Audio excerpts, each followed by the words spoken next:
দেখুন বন্ধুরা, আজকে আমি চলে এসেছি গিন্নি বাড়ির হেসেলে একটা নতুন রেসিপি নিয়ে। চিংড়ির মালাই চচ্চড়ি, এটা সাবিকি রান্না, নারকেলের দুধ দিয়ে এটা হবে। দেখুন কি টাটকা চিংড়িগুলো, এগুলো থোলা চিংড়ি বলে। আমি তেঁতুল নিয়ে নিয়েছি, এবার ছাড়িয়ে নিচ্ছি। চিংড়ি ছাড়ানোর পদ্ধতিটা আমি দেখিয়ে দিচ্ছি। প্রথমে মাথাটাকে ফেলে দেবেন। এবার মাথার মধ্যে একটা কালো নোংরা থাকে, এই কালো নোংরাটা ফেলে দিলাম। তলায় একটা শক্ত খোলা থাকে, ওই শক্ত খোলাটাকে ফেলে দিতে হবে, না হলে পেটের গন্ডগোল হতে পারে। এবার আমি নিচে যে ছোট ছোট পা ছিল ওগুলো ফেলে দিলাম, গায়ের খোলাগুলো ফেলে দিলাম। প্রত্যেকটা চিংড়ি এইভাবে ছাড়াতে হবে। এবার দেখুন পিঠে থেকে আমি একটা শিরা বের করেছি, ওই শিরার মধ্যে নোংরা থাকে, ওগুলো ফেলে দিতে হবে, না হলে পেটের গন্ডগোল হতে পারে। এইভাবে চিংড়ি কাটলে একটুও পেটের গন্ডগোল হবে না। আমি নারকেল নিয়ে নিয়েছি, এবার নারকেল কুড়ে নিচ্ছি। নারকেলের দুধ আমি বের করে নেব। প্রথমে আমি নারকেলটা কোড়া হয়ে গেলে ওটাকে চেপে মালাইটা বের করব। তারপর আমি হালকা কুসুম গরম জল দিয়ে নারকেলটাকে ধুয়ে ওটা চিপে দুধটা বের করে নেব। প্রথমেই আমাকে ফ্রেশ মালাইটা বের করে নিতে হবে আমাদের।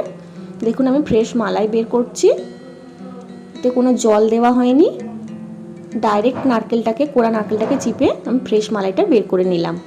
এবার আমি হালকা কুসুম গরম জল দিয়ে দিলাম। এবার আমি হাত দিয়ে ভালো করে চটকে চটকে ওর মধ্যে থেকে দুধটাকে বের করে চিপে নারকেলের ছিবড়েগুলোকে আমি বার করে দিচ্ছি। দেখুন আমার দুধ রেডি হয়ে গেছে, আর এটা আমার ফ্রেশ মালাই। এবার আমি চিংড়ির মধ্যে অল্প নুন দিয়ে দিচ্ছি পরিমাণ মতো। চিংড়িগুলোকে সমস্ত খোলা ছাড়িয়ে শাঁসটা নেওয়ার চেষ্টা করবেন, তাহলে একটা মালাই মালাই মুখের মধ্যে একটা মালাই এফেক্ট আসবে। এবার আমি হলুদ দিয়ে দিলাম পরিমাণ মতো, লঙ্কার গুঁড়ো অল্প করে দেবেন, কেননা এটা খুব একটা ঝাল ভালো লাগে না, একটু মিষ্টি মিষ্টি ভালো লাগে। 1 চামচের মতো দেবেন।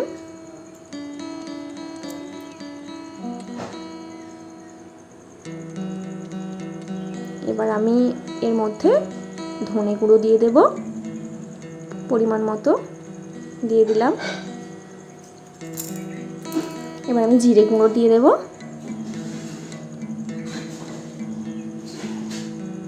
সমস্ত মশলা দিয়ে ভালো করে মাখতে হবে। যত ভালো করে মাখবো তত সুন্দর সুস্বাদু ও সুন্দর গন্ধ আসবে এর মধ্যে থেকে। এবার আমি পরিমাণ মতো তেল দিয়ে দিলাম। তেলটা একটু বেশি দিতে হবে বন্ধুরা, কারণ প্রথমে তেলটা আমি দিয়ে দিচ্ছি, আর আমি তেল ব্যবহার করব না, এই তেলেই রান্নাটা হবে।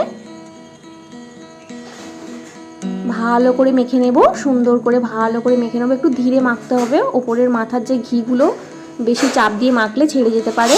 এইভাবে ধীরে ধীরে ভালো করে মেখে নিলাম। এবার আমি একটা ছাঁকনি নিয়ে নিয়েছি, ছাঁকনির মধ্যে আমি যে বের করা দুধটা ওটা আমি ছেঁকে নিচ্ছি।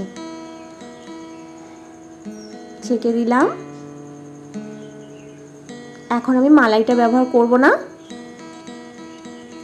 গ্যাস জ্বেলে দিলাম।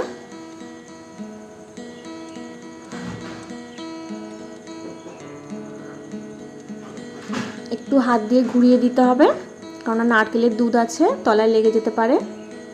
বান্নাটা জ্বালার পরেই তলাটা একটু চামচ দিয়ে নেড়ে দিতে হবে। এবার আমি একটু সিমারে দিয়ে দিলাম। দেখুন ধারে একটা ফুট এসে গেছে, ধারে ধারে, আমি ওই জন্য সিমারে দিয়ে দিচ্ছি।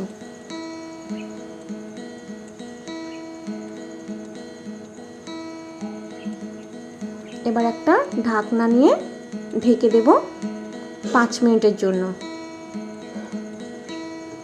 গ্যাসটা এরকম সিমারে থাকবে, এইরকম একদম হালকা আছে, নাহলে নারকেল আছে তলায় লেগে যেতে পারে। এবার আমি ঢাকাটা খুলবো। দেখুন কি সুন্দর কালারটা আসছে। এবার নেড়ে দিচ্ছি, ধারে যেগুলো একটুখানি বসে বসে গেছে ওগুলোকে আমি নেড়ে দেব, তলায় নেড়ে দেব, আবার আমি ঢেকে দেব। এভাবে 2-3 বার করে খুলে খুলে 5 মিনিট অন্তর অন্তর নেড়ে দিতে হবে। আবার আমি খুলছি 5 মিনিট পর।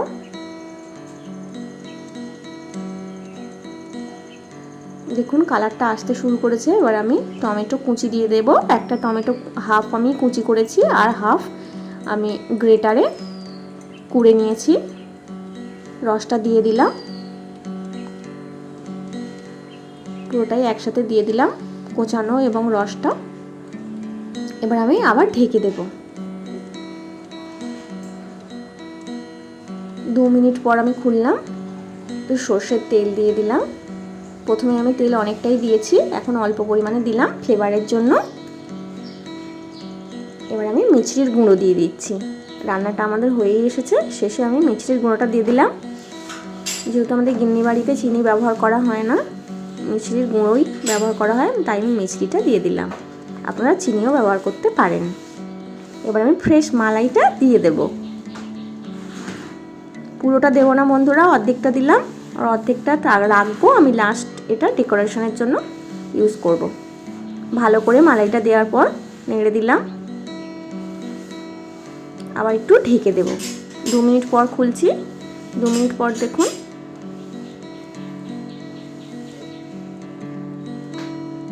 1 থেকে 2 মিনিট পর খুলে ফেলবেন, নাহলে তলায় লেগে যেতে পারে। দেখুন তেলটা ছাড়তে শুরু করেছে। এইভাবেই জলটাকে আস্তে আস্তে চচ্চড়ি করে করে তেলটা ছাড়াতে হবে। তেল ছেড়ে এলে এইরকম দেখতে লাগবে। দেখুন তেলটা পুরো ছেড়ে গেছে, আমাদের রেসিপিটা প্রায় হয়ে এসেছে।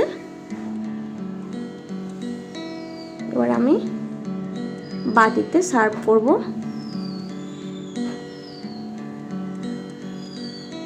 খুব চটপট হয়, তাড়াতাড়ি হয়, বেশি সময় লাগে না, বেশি উপকরণও লাগে না। এবার আমি ফ্রেশ ক্রিমটা দিয়ে দিলাম। এটা আমার মায়ের রেসিপি। আমার মা এটা ছোটোবেলায় খুব বানাতো, এখনও বানায়। দেখুন কত সুন্দর একটা কালার এসেছে। খুব চটপট হয়ে যাওয়া চিংড়ির